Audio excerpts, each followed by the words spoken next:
this is Dixie. The last video I showed you me trying to remember what the T-Rex tree looked like at sunset time. And to start this video, I'm going to show you a painting done using a reference of what the tree looked like at that time. And you can see why we called it the T-Rex tree. And I painted this one on June 24th.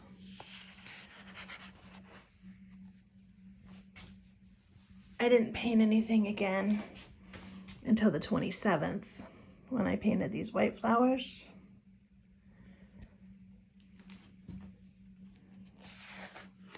And these pink flowers.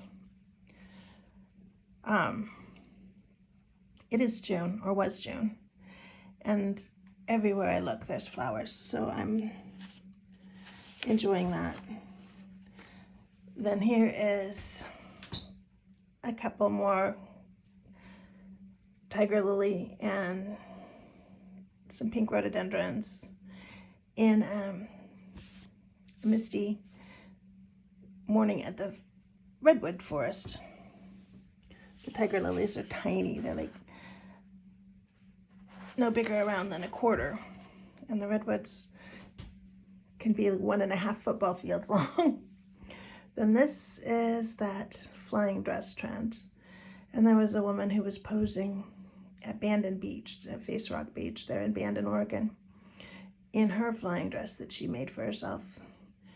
And another tourist there captured some photographs. And I loved the way the reflection worked in this one.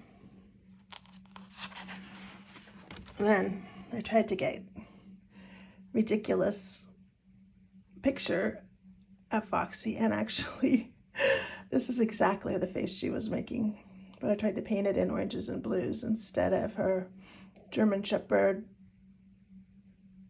fawn color. But man, I love that dog. And here's a nautilus shell done with some Sharpies and some metallic and regular watercolors. And then the black was gouache. The little tiny effects were I did some salt sprinkles on the wet watercolor. And that was the last day of June, which was my mom's birthday. Starting in July, I got into this World Watercolor Month. So there'll be a challenge every day for July. And the one for July 1st was the word radiant. And I went for the lovely and radiant moon. And the next one was espresso. But I'd also seen these types of chickens that look like they're outlined in Sharpie, and I wanted to paint them. So I went for waking up with the chickens with whipped cream on their espresso. And from there, the next word was ripple.